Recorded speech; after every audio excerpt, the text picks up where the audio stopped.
अब हम cornering museum of glass में एंट्री करने वाले हैं, जिसमें हमें कॉर्निंग के टाइप के जो यूटेंसिल्स होते हैं वो देखने को मिलेंगे। इसमें हम अपने कॉर्निंग के स्कल्पचर वगैरह भी हम खुद बना सकते हैं। और हम अंदर आके जब हम अंदर पहुंचेंगे तब मैं आपको दिखाऊंगी नेक्स्ट वीडियो में कि अंदर जाके कैसे क्या रहता है। अब आप देखें, जैसे आप वीडियोस में देखते हैं ग्लासेस या इतने सुंदर सुंदर कांच के जार बनते हुए, अब हम आज लाइव वीडियो देख रहे हैं। लाइव में देख रहे हैं कि कैसे लगती हैं ये सब चीज़ें। देखें कितना सुंदर नज़ारा देखने को मिलता है हमें।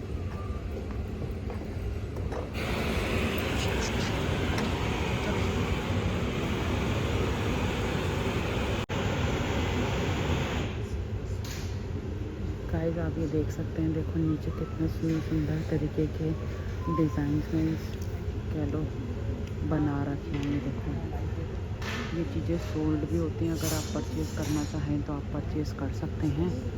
देखिए कितना सुंदर सुंदर सा नज़ारे हैं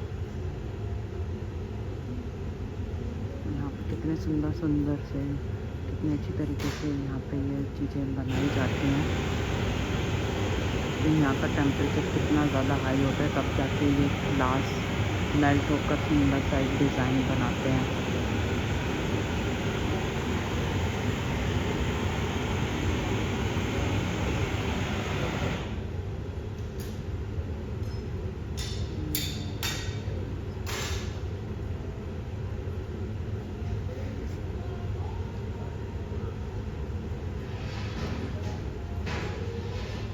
ये देखें, अब यहाँ पे ना जिसमें ये गया है वहाँ पे देखो कितनी ज़्यादा हीट होती है, जिससे ये इजीली मेल्ट हो जाए। मेल्ट नहीं मीन्स कितना गर्म हो जाए, इतना ऐसा मेल्टी सा हो जाएगी जिससे डिज़ाइन ये अच्छी तरीके से और बना सकें।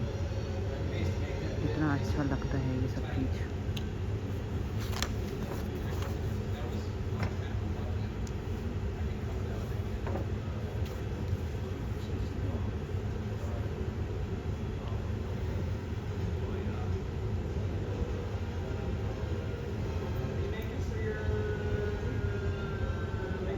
ये देखिए कितना सुंदर सा डिज़ाइन निकल कर आया। इन्होंने ये इतनी तेज़ हीट में रखा है तो ये थोड़ा सा मेल्ट हो गया। अभी ये और रोल कर रहे हैं जिससे और सुंदर सा कोई डिज़ाइन बनाएंगे ये। अब जैसे आप देख सकते हैं नीचे भी इतना सुंदर सुंदर सा डिज़ाइन रखे हुए हैं। अभी इसमें हुआ नहीं तो ये और जाके मेल्ट बनाने की कोशिश कर रहे हैं।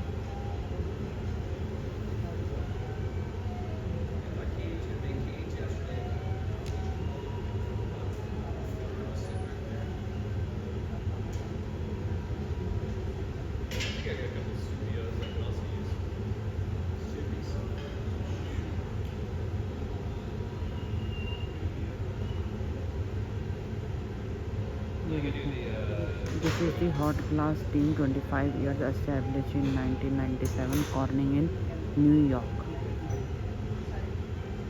ये देखें, देखो कितना सुंदर सा जार बन के तैयार हो रहा है ये।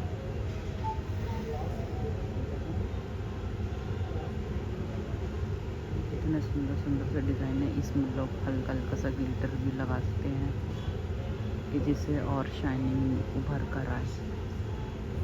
ये फिर से हॉट वाले स्टोव में से लेकर आया। देखो इसकी कटिंग हो रही है। इसकी कटिंग बिल्कुल ऐसे होती है जैसे हम किसी वैक्स को काट रहे हैं। देखिए कितनी सुंदर लग रही है इसकी कटिंग होती हुई। देखिए, लेकिन है ये ग्लास, लेकिन इसकी कटिंग कितनी सुंदर हो रही है। क्योंकि अब ये कटिंग करके ये एक सुंदर सा अच्छा सा डिज़ाइन बनाएंगे।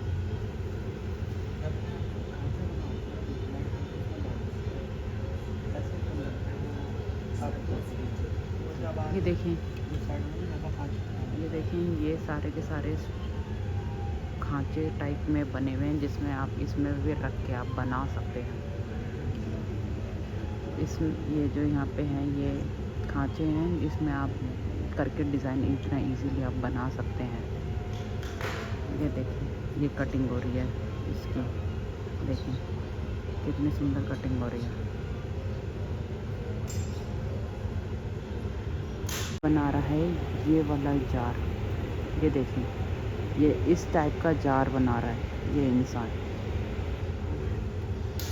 ये ऐसे ऐसे धीरे कर करके इसको गरम कर करके ये इस टाइप का जार बना रहा है, जैसे ये पिक्चर में आपने देखा था स्टार्टिंग में। ये ऐसे करके देखें, धीरे धीरे इसकी शेप आ रही है उस तरीके की जार की। देखें अब ये इसका हैंडल बनाया जा रहा है, ये आप देखें, अभी आपको दिखेगा, अभी टाइम लगेगा उसको शेप बनते हुए में। अभी आप ये देखें, ये हैंडल बनेगा। देखें, ये देखें, ये हैंडल का भी एक शेरा बन गया। ये दूसरा सा ये इसने चिपका दिया।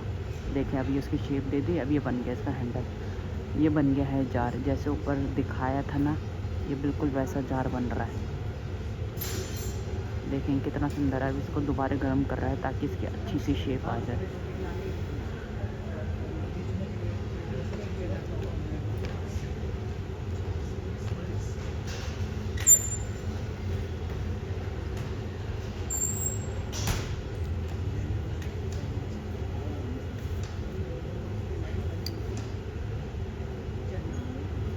देखें कितना सुंदर सा इसने हैंडल बनाया है इसका, कितना सुंदर नज़ारा लगा। अब ये जार पूरा प्रॉपर बन के रेडी हो गया है। अब ये मेरे ख्याल से पानी में जा रहा है ताकि ये इतना गर्म है ये ठंडा हो जाए। पानी में नहीं, अभी फ्रिज में जा रहा है ताकि अब ये ठंडा हो सके। ठंडा होने के बाद हम इस जार को यूज़ कर सकते हैं। ये छोटी सी चीज़ है जिससे एक नए तरीके का ग्लास का डिज़ाइन बनेगा। इसमें बहुत बड़ी मेहनत लगती है, बहुत टाइम लगता है।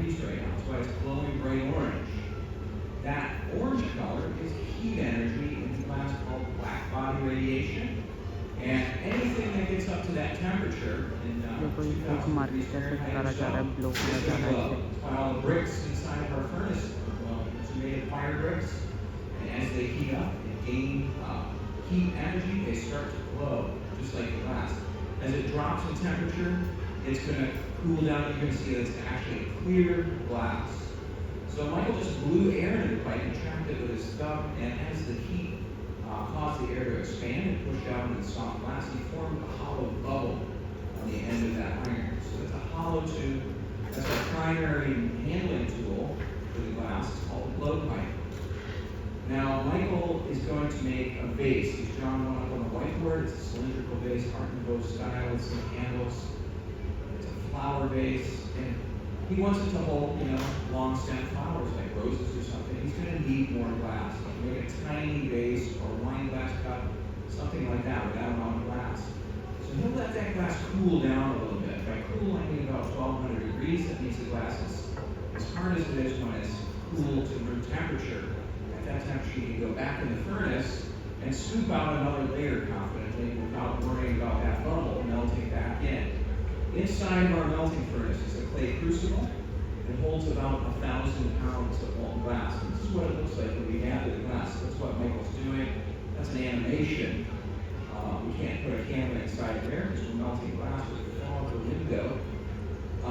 However, our middle reheating furnace, where Michael will go back soon, you're going to be able to see inside of that because we have a window made of fused silica glass and a camera pipe. So when he reheats in our reheating furnace, which is the second furnace we'll use, you'll see the glass inside the furnace actual time. Now, Michael is using a wood tool to shape that glass, to get it under control on the end of the pipe. If he stops turning right now, it's going to drip on the floor. And a little bit ago, he was blowing into the pipe with his mouth to make it hollow inside. Now he's using compressed air. He's hooked up a tube, and he has a little foot pedal. He controls the valve, and 2 pounds of pressure will go in there, and that will inflate the glass while he's shaping. You can see it's blowing up little by little as he shapes the glass. So you can see half of that paraffin, or the goblet that he has, is solid glass. It's glowing bright orange. The other half of it is hollow inside. It's a bubble. It's still floppy though. It's like kind of like having plasticky leather there on the end of the pipe. And he's always moving, always flipping around, flopping around. He's fighting gravity right now. He's in a wrestling match with gravity. So sometimes he's actually letting the gravity do some of the work though. So he's smarter than the glass. So he holds it down when he wants that bubble to stretch. Sometimes the glass is smarter than us when we're learning to make the glass. That's it's very easy to be humbled by this material. And you can work on a piece for an hour and it'll break off. You won't even know why. How many times it's from thermal shock? So one thing you don't notice as he's working with this glass is that he has to keep it over 1,000 degrees Fahrenheit for the entire time. If it drops below that, the glass is going to be thermally shocked. It's going to break. So he has to keep the temperature in mind. We work with the glass as it's transforming from a liquid into a solid. And in that little window there, we have some temperature where we can change the shape, have influence on the form, and use the heat energy and our tools of metal and paper gives us newspaper he's shaping the glass with. So the key to having newspaper as a shaping tool for hot glass is keeping it wet. Most of what you see there is a little smoke, but most of it is steam because he soaked that newspaper in water for an hour prior to even using it. And actually that paper is a couple days old. Yes, you have a question? How do you keep track of the temperature visually, or? Say again? How do you keep track of the temperature? Yeah, we know the temperature just through experience. So the numbers we put on them are theoretical. It might not be actual temperature, but it's what we know as makers. These are key temperature zones, and we know them by the properties of the glass when it's in that state. So we know the glass, when it loses all of that orange color from the heat energy, we know that it needs to go back for more heat. We know that it's in danger of breaking. We always want it just above that. So Michael heats the glass, he performs a procedure on it, it's too cold to work with, he goes back to the reheater, and now he has to soften the glass again. So he's changed the shape there. He just blew up the very end, and he the end of the bubble and blew that up. Do you have a question? Yes. I noticed you're not wearing any gloves. Right. Yes. We're not wearing gloves. Yeah. The reason for that is we need the dexterity. We need the dexterity in our fingertips. Imagine typing an email with gloves on, playing piano, playing violin. We need to look at his left hand. It has so much detail work to do. Sometimes the glove will start to heat up because we're ignoring the warning signs of the heat on the pipe or from the glass, and the glove will actually burn our hands. Now, when we start gathering, this is a 2-gather piece. You gather 2 times and has about 3 to 4 pounds of glass on it. When we start gathering 6 or 7 times and we have 30 or 40 or 50 pounds of glass on a giant blowpipe, then we get the gloves out. We have to wear gloves. We have to wear protective clothing. You see we have fireman coats over there. So sometimes we need more protection. Other times we just need the dexterity. We need to be able to be flexible and be able to move around because it's very much an action craft. Now people say, well gosh, isn't that dangerous? Working in a kitchen is also dangerous. The glass puts out so much heat energy that your body is naturally repulsed by the heat. You very rarely get burned on the glass. Most of the time, the glass is touching metal tools. The tools gain in temperature, and then you'll accidentally touch the tool when it's hot because it's not glowing, it doesn't radiate that much heat, and then you maybe put your hand down on a blade or something. Now here's a cool thing we want to watch. Let's pay attention to this. This is a funny transfer. Michael's made the bottom of the vase. There's nothing more to do to it while it's still on the pipe. It's got to come off of there now. He's going to break the glass potentially. A couple drops of water shock the glass, and he hits that iron, that shock wave he makes, and breaks it free. And that is called the Penty transfer. Now the glass is attached to a solid steel rod. It's attached very delicately at the bottom. He has to be very careful from here on out not to hit that iron, otherwise the piece will break off. He also still has to keep it over 1,000 degrees. They go right back to the furnace. They're going to heat up that little opening that Michael was blowing through to inflate the glass. That's going to become the top of the base. He's got to get it up to 2,000 degrees to get to that temperature. In the meantime, I'm going to tell you about what glass is made of, so you know that you have the right day here. I'm sure many of you know this. Somewhere in the back of your head, if not right on the tip of your tongue, glass is made of sand. Silica sand. That is the main ingredient for our glass. Our glass is about 70% sand, 20% sodium carbonate, soda ash, and 10% limestone, calcium carbonate.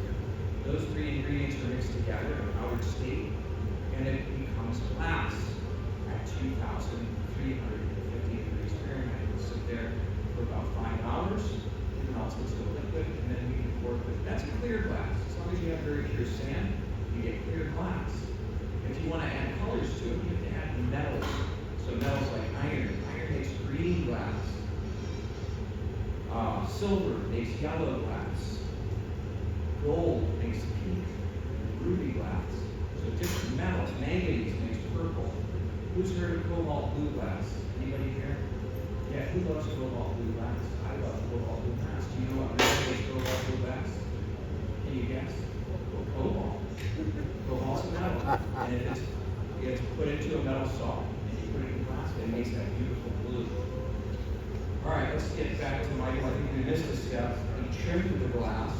He took off the jagged edge and the uneven glass at the top, just like cutting through the glass. When it's hot like this, you can cut through, just like an orange peel or a soft leather.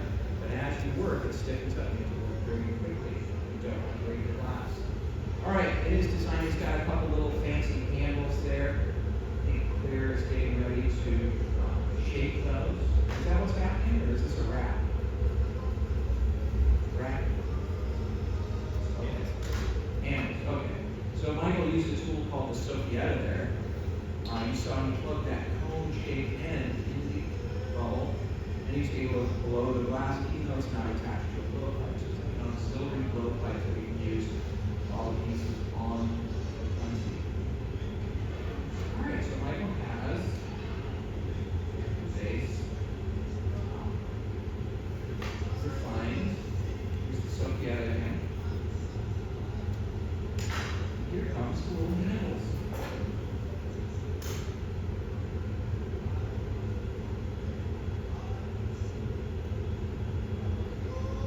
So he works with gravity. See how he lets it sag off a little bit while he builds the handle on the other side? Now this is a cool handle. It's a multi-step handle. They'll cut it in half. Now he has to work very quickly. This glass is cooling down at a very quick rate. It's going down in temperature very quickly. He's got maybe 30 seconds to complete the form that he's doing with the handles. There we go. One decorative handle. What's more difficult than that is to match that exactly, and that's what he's about to do. Maybe. Let's see. If he does, let's give him a nice round of applause. That's something that he does. So I think he's trying hard to make it a perfect for you guys.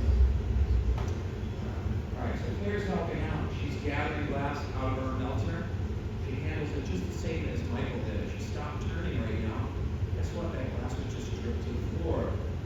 Here she's shaping the glass in kind of a sausage shape on the marble. Marble is the steel top table. That's why it's not catching on fire. It puts a skin of cold glass on the outside of cold glass. And it puts it under control so life can handle it more easily. As it is, when he sticks it on here, it's like handling a wet noodle. It's dripping, it's flopping. We have to work with gravity. We have to know that it's going to sag, it's going to drip, it's going to droop. So he's thinking about that as he makes his handle. He's done it quite a few times to make it this easy. Little adjustments here, little adjustments there. You never do things all at once in class. The best way to do something quickly in the glass shop is to take your time. But there's always a time limit. There we go. What do you guys think? Yeah.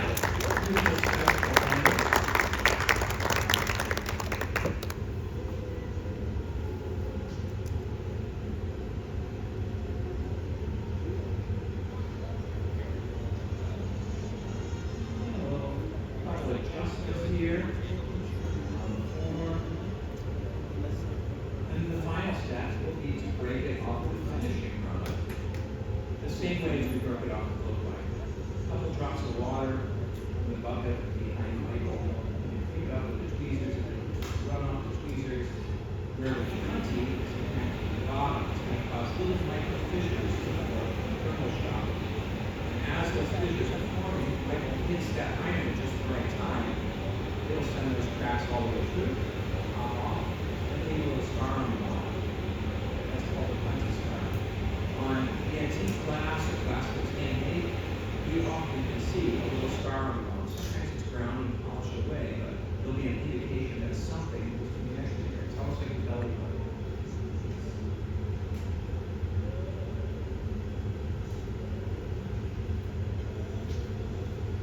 Now we can't let it drop below 1,000 degrees. We know that, right? So what happens when we break it off the honey?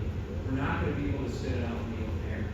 If we do, it breaks for just a few minutes. So yeah, we're going to put it in that oven over there. It says hot 966 degrees. That's Fahrenheit. We'll place this into that oven. It'll sit there all day and homogenize the temperature. So everything will be the same temperature. From the handles to the lip and the bottom of the base. There we go. All right, let's hear it. All right, we'll do this. So we're going to put it in this oven. It'll sit here for the rest of the day. We'll fill it with treasures all day long during these demonstrations.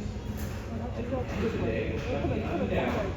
And a computer will control the rate at which it cools 100 degrees per hour. So after about 10 hours, it'll be